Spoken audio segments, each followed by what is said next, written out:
Hello, everybody, and good evening.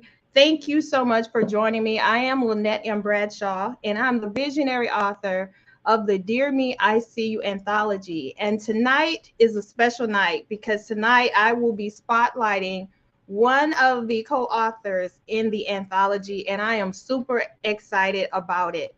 I don't know if you have ever had a dream or a vision for your life, and then you actually see it come to pass. Sometimes you have to slow down for a little bit just to be able to celebrate yourself. And so that's what tonight is about, celebrating one of the authors in the anthology. We want to make it all about her tonight. And tonight we are going to be talking to Miss Traci.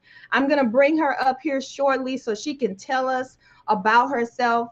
Because if you saw what I posted about this upcoming interview, I said, let me reintroduce her. And the reason I said that is because if you knew her before she made the decision to write this book, you have to get to know her again. And so that's what tonight is about. So without any further ado, let me reintroduce you to Miss Traci Demus-Gamble. Hello. Hello, girl. How are you? I'm awesome. I am amazing. Good. Excited. I'm just making sure that we are live on Facebook and there aren't any issues. Let me go ahead and put this in here in case I miss any comments or anything. So Okay. thank you so much for being here with me tonight. I'm so excited to talk to you. I'm glad to be here. So glad to be here. So, guys, as I said before I brought Traci up, we are co-authors in the anthology Dear Me, I See You, and I am the visionary. So when you think about a visionary, you know that you can't do this alone. So one of the things that I'm so grateful for is that Traci, along with the other ladies, said yes. But what's more important is that they said yes to themselves. And so, Traci, it's all about you tonight. I want you to tell us, who is Traci? Whoa. Traci wears many hats. Um, at the core, I am a daughter of God. I'm a believer. I am a wife of the amazing Bruce Gamble, mother of two, actually, Danielle, who's gone on to glory, and then my sweet Davin. I am a friend. I love my family. I'm an educator. I'm excited about the future because as a result of my daughter's death, my oldest daughter's death by suicide, I am actually creating a nonprofit organization to bring awareness to suicide prevention and mental health. So I'm doing a lot. Yes, you are. That's a lot of hats. Yes. You're doing a whole lot. That's why it was Yes. so important that we know that we're being reintroduced to you, because even meeting you years ago, you're not the same person. Right. I believe that when we walk in our purpose, when we have come through something and stepped into something new, we're not the same person. Not the And same. so sometimes people believe that, well, I knew you when. You knew me when, but you need to know me now. And when I hear all the hats that you wear, it can be tiring. Yeah. But even with everything that you have endured and that you have overcome and that you are overcoming, you decided that you wanted to write a book now. So I want you to tell us, why did you decide to be an author now? Now, you know what, Lynette, the thing is that God is so amazing, and seeds have been planted in my life years ago. Um, and even after Danielle died, I was going to write a book, and I always journal. Like I journal. I have journals and journals and journals.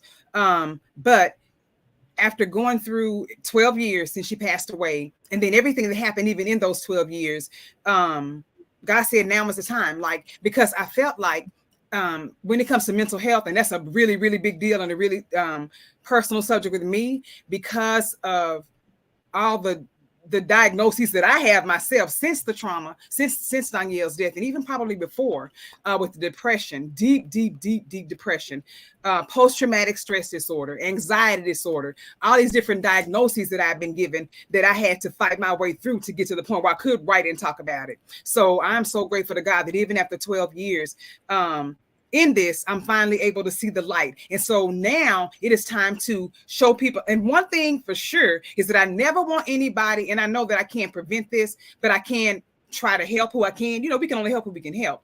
But nobody wants to feel like that. So if I can help someone, one person, to not have to go through the years that I've gone through like that, then that's what I'm going to do. And I just thank God for choosing me, even in that situation, to be of service right now. Like, it's just, I just stand in awe of him and his timing. He is so perfect in all of his ways. Now, I know who Danielle is, but why don't you share with the audience who Danielle is, your daughter? For sure. So Danielle is my firstborn child, the one who made me, she changed my life, made me get it together. Because, you know, you have to, when you're single, you have to take care of your child. So I had to get it together. And she changed it. She was died at 19, but even in those 19 years, she was the sweetest, most, she was athletic. She was just an amazing child. Just she was God-fearing as well, but she was so well-mannered and smart, just the perfect kid. And so to know that she was suffering in silence like that, and there's so many questions about that, but to know that she was suffering, of course it hurts my heart, but in light of honoring her and making sure that no other parent feels like we felt, I just want to just use my voice just to shed light on it and to talk about the grief journey itself, because in that you learn a lot about yourself as you start to see the light. You learn a lot about yourself, and this process has been very transformational for me. And like you said, I'm not the same person I was before this happened. I am not the same person. All I had was my faith, and I thank God that He loved me enough to keep me from losing my mind. You know, because it felt like it, Lynette. At times, it felt like I was losing my mind, and I felt alone, even though I could be in a room full of people. And I know people were loving on me and praying for me, but I still felt alone. And I don't want anybody to feel alone in their grief or in their sadness. Don't feel alone, period. Because we're loved. People do love us. And I know that prayers went up for me and still going up for me that are keeping me. So I'm grateful to all my family and friends and support groups who have been praying for me and people like me. Right. So I know in the book you wrote multiple chapters. Thank you for doing that. Absolutely. And one of your chapters is about your journey of grief. How has writing helped you to be able to deal with it up to this point? So writing, it's helped me come face to face with it. You know, I think that for so long, because it hurt so much, I avoided it because it hurt so much, and I can't even begin to explain the pain. And you couldn't understand the pain unless you've been here. But I was in so much grief and so much hurt, but writing I had to come face to face with it. I had to face my grief, and I met it head on, you know. And we still struggle, you know what I'm saying? We still sparring, and you know, the grief is like Spence at the fight the other night. People talk about Spence, but anyway, Diane almost got his head knocked off. So grief is getting his head knocked off right about now because because I refuse to let grief keep me where it was, like keep me bound like that.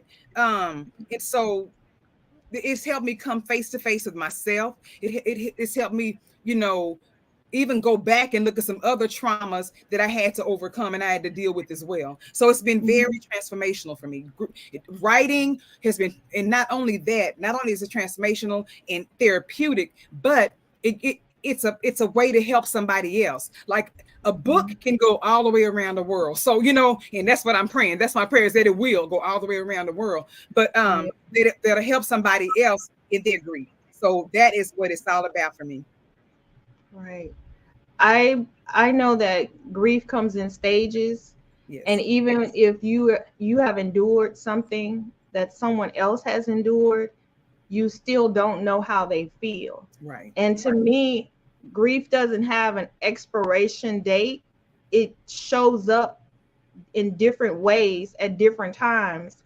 And we lost somebody that we loved. Yes. So when we think about them, sometimes I think that as time goes on, when we think about them, maybe the pain is not as intense, but it's still there. Oh, yeah. And I just want to say to you, not that you need me to say this to you, but I am so proud of you, of how you are walking this journey. I know this is not easy. Right. And so taking control of grief by writing, I think that is such a powerful step in this part of the journey. And I remember Danielle. I remember her dimples. I remember her laugh. I remember photographing her for her senior portraits and y'all's family portraits. And she had like this, to me, she had like this innocent, what do you call it?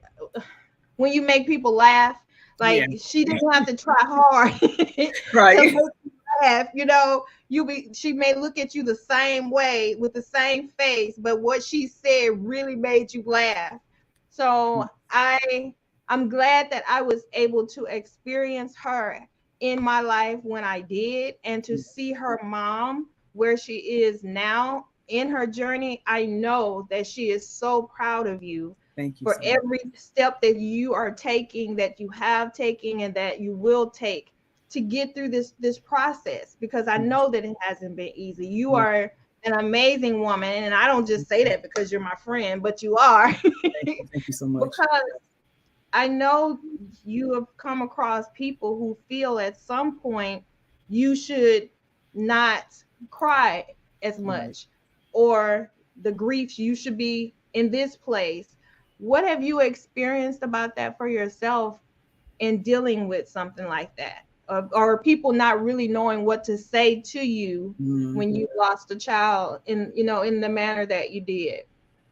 So, and I know it comes from a good place. People, they don't necessarily mean to offend you or hurt you, but I have heard some things like that, like you need to move on, things like that. But that's something that you cannot do.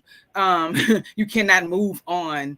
And even in grief as a whole, you cannot move on from grief. Grief, you can, and like I said, it comes in stages, but if you're not grieving that, you're going to be grieving something else. So it's like life is full of overcoming griefs, different aspects of grief. And so I've encountered those things.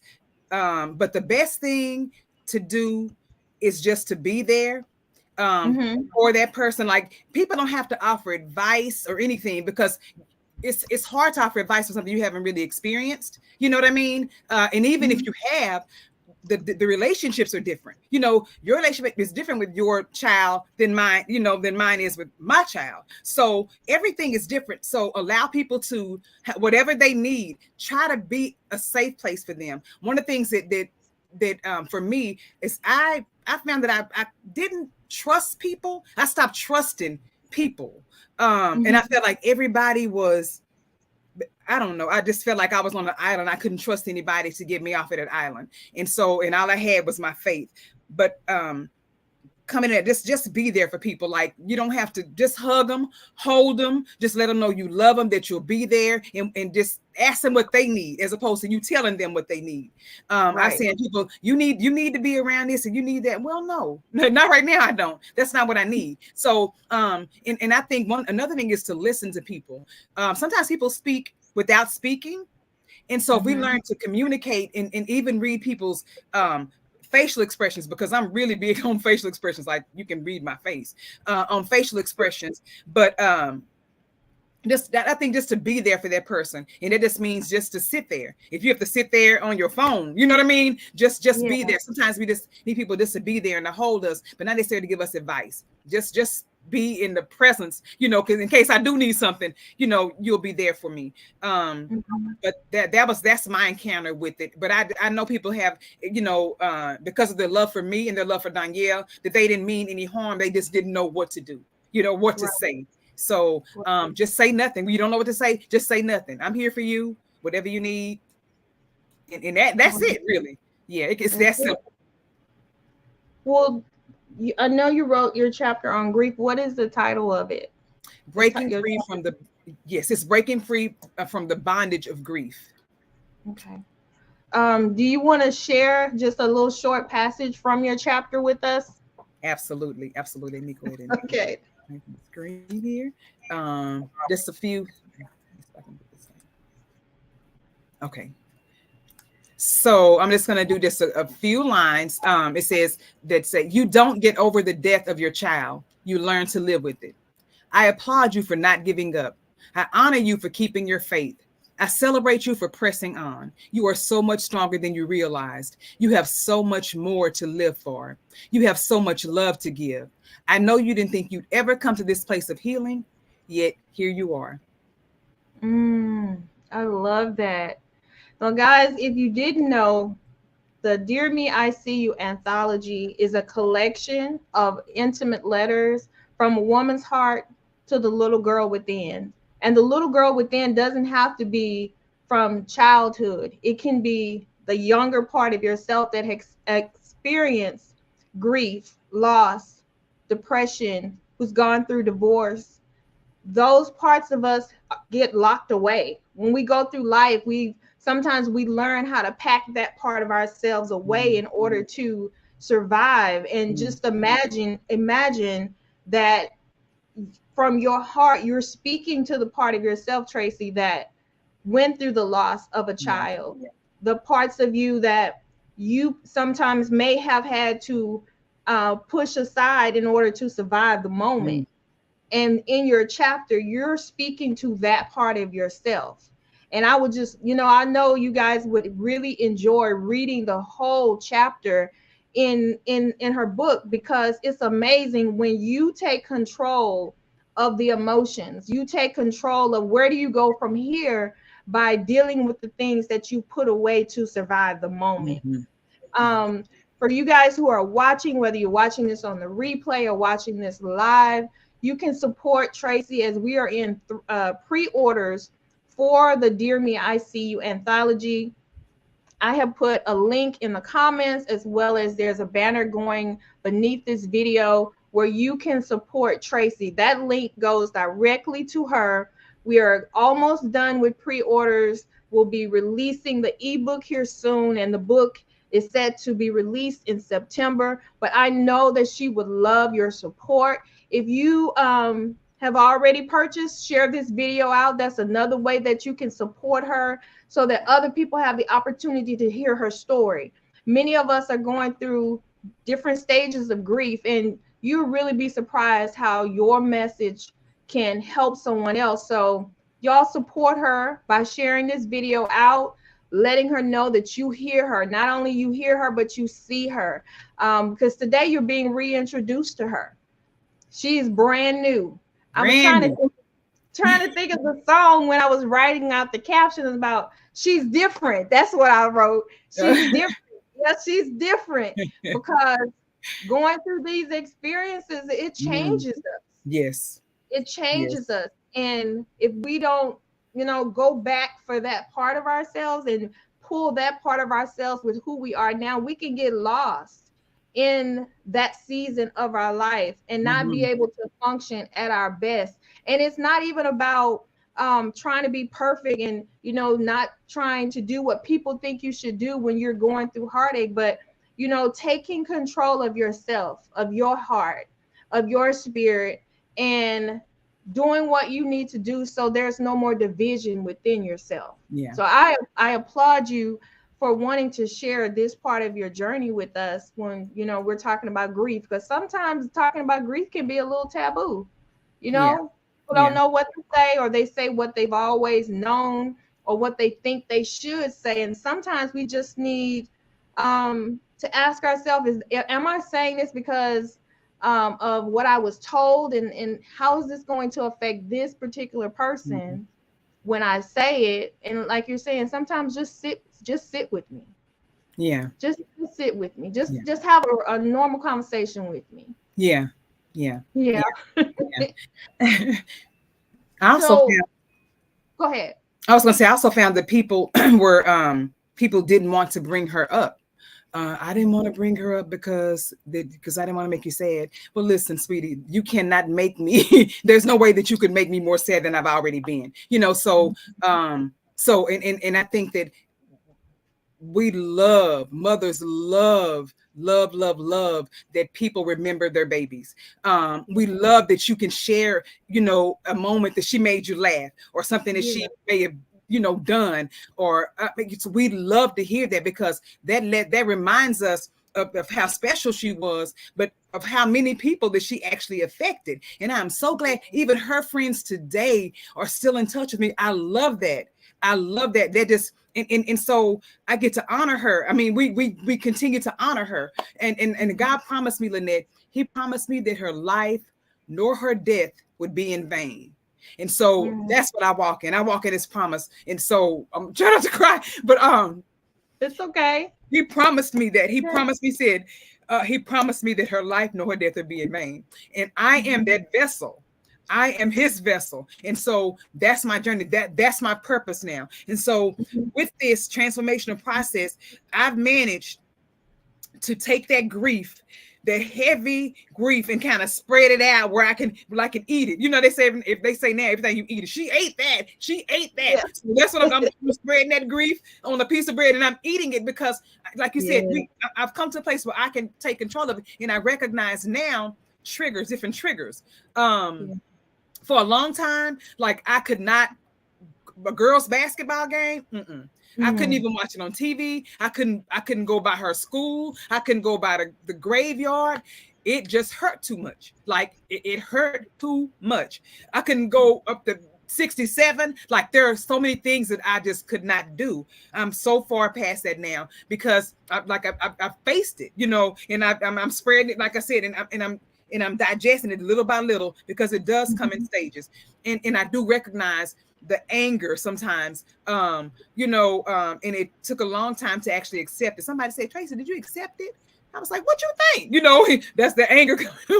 I mean, I have a choice, so but I've learned how to deal with these stages of grief. And that's one of the things that I want to share with everyone, is that you can too. It doesn't have to be that monster that keeps you in the bed, that keeps you from going out, that keeps you from putting on clothes, that keeps you from living. Like we used to have so much fun, and it's like everything stopped when she died. I couldn't see fun. I couldn't see joy. I couldn't see laughter. All I saw was hurt and pain and agony. But to God be the glory that we laugh. Things have changed. Things have changed. Well, tell me this, when it comes to the title, Dear Me, I See You. When you heard that title, how did that speak to you, where you decided, I'm going to share my journey about grief? What does Dear Me, I See You say to you?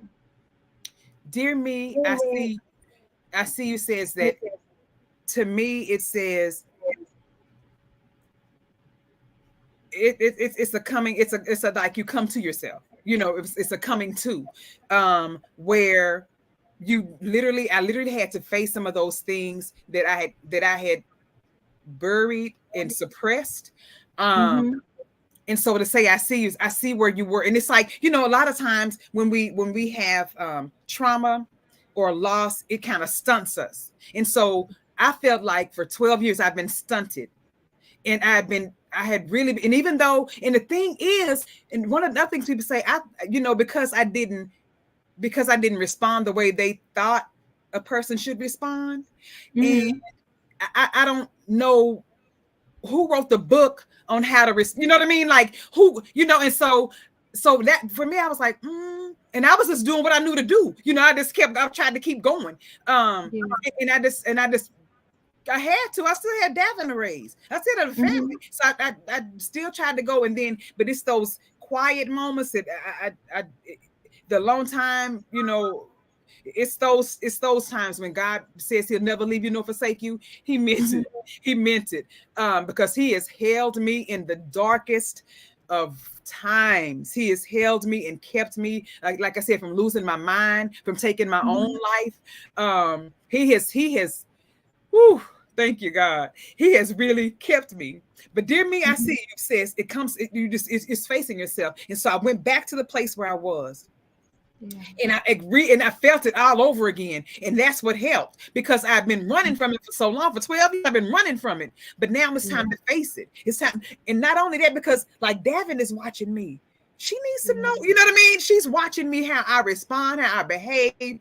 She's watching me. So I need to make sure that I am the right model for her, that I show her that I can show her how to respond, how to behave. And even though she may handle her own way, but she has an example of, how to handle this, to talk about it, so we talk about it.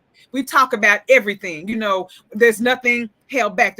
We withhold nothing. We talk about everything. And so I had to keep going for her, but because people were like, well, you just doing this and you doing that. Well, I don't know what else to do. This is all I know to do. I'm doing what I know to do, Right. And I've been the type of person to back down from a fight. You know what I mean? Not that I'm this big fight or anything, but I can hold my own, and so that's in the world and in the spirit. So because I know that as long as I show up, the blood covers me. The blood of Jesus covers me. So the battle is already won. I had to remind myself of that. Girl, the battle already won. You just set up and get in your stance. And so that's what I did. And so, and I'm like I said, I'm just grateful to God. It made me look at myself and then go and reconcile myself, at that place that I was. Wow. One of the things that I hope and want for women, and I've even said that young girls can read our book, is to know, first of all, that they are not alone, and to give them that inspiration, that courage to say, I have put this part of myself away in order to survive.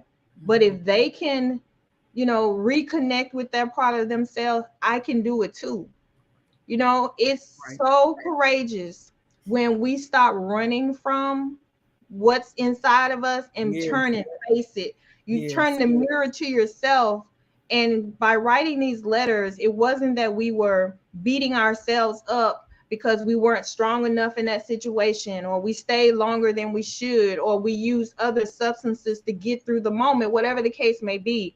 But it's gently, almost like a child. You go back and you're gentle with them, and you listen to them, and you validate what they're feeling, because now you're in a way, you've stepped away from that place, but in another way, you're still there. So you can give that part of yourself the compassion that you wanted in those moments, that grace in those moments, and also ask for forgiveness for those moments, So I believe that there are women who are waiting for this book.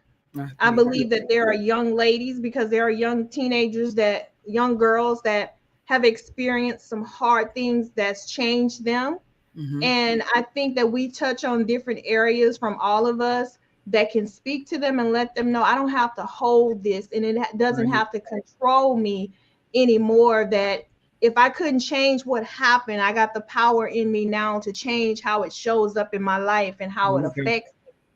So I thank you so very much for being vulnerable first with yourself, and being vulnerable and transparent to share this message, because I am speaking that this book will be known worldwide. Absolutely. That it will be in the hands of people worldwide, because I don't know about you, but I know for where God has brought me, I always say, why I have to be vulnerable, why I have to be transparent, and share my stuff and share it so deeply. But I've also come along to the point to know that's my purpose, that what I share is for somebody else. You know, my journey is for someone else. So your journey is for you and is for somebody else too. And so Absolutely. by being courageous and sharing this very hard time in your life that's still going, because you know you're at different stages of it, Mhm. that is courageous, and I want to applaud you for that. Thank And I you. want to thank you Thank for you. giving yourself permission to go Yes. back and get the Traci that was there many years ago at the beginning, and let her know it's okay for you to reconnect with me now, because we're safe, we're going to be okay. There you go. We're safe now. We're safe now. We're safe We're now. safe.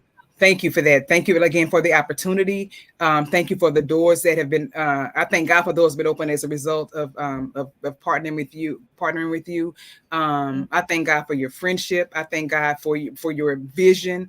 And like I said, it's like cast some things in me, but some seeds been planted in me as well. So I'm just so grateful to God for this opportunity. Because I'm a private person. My husband say I'm secretive. I say private because I don't believe everybody needs to know everything. And people don't need to know all of your business. You know what I'm saying? Like, and so, but he's so forthright, you know. But if it's not your business, it's not your business. But this guy says you need to tell this, and you need to tell it in its rawest, most transparent form. And that for me, that was a challenge. Like you said, that's a challenge for me to open up, and for me to open up my heart to something that personal and it's so meaningful to me.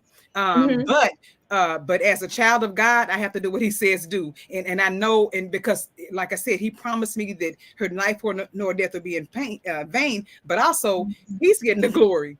He's getting the glory. And I'm so glad again, excuse me, for the safety. So now I feel safe in his arms. So it doesn't matter who hears my story, but I want to be the one to tell it. So that's the thing, you know, let me tell my story, because nobody can tell it like me. And that's what God wants from me, is to tell it, share it, because it wasn't like you said, it's not our problems and traumas and stuff. It's not just for us. It's never about us. It's all about him. And so he seeks to get glory through us. So until the day I die, that is my life's mission, is to make sure that he gets the glory from my life. And even through my pain and failures and traumas and heartaches and hangups and all of that, he will be glorified. Amen. Amen. Well, Amen. guys, thank you so much, Traci. Thank you so much for allowing me to spotlight you tonight. It's been a Thank you. pleasure talking to you. And guys, as I said before, you can support Traci tonight. We are in pre-orders for the Dear Me, I See You anthology. I have put her contact information in the comments, and you can reach out to her directly to purchase your book from her. Join me tomorrow. We will be spotlighting another one of our co-authors at 7 p.m. Central, 8 p.m. Eastern, so that we can hear what she wants to share with us about her journey. So thank you guys so much. Hold on just a second. Don't you leave, Miss Traci. I'm going to put up her contact really quick. So there's her information where you can contact her if you're interested in having her to be on your podcast or to speak. There's her contact information, and you can also pre-order at the website. Those will go directly to her, and we have a quota to meet, so you can help her meet her quota for pre-orders. Something that she has said tonight has inspired you and that resonates with you, you will want to hear the rest of her story. So that's her information. If you have any questions for her, you can also reach out to her there. And again, we will see you guys tomorrow here at 7 p.m. Central, the same place where you are watching this video. So guys, that's all we have. Thank you, Miss Traci, for coming in. And guys, we will see you tomorrow.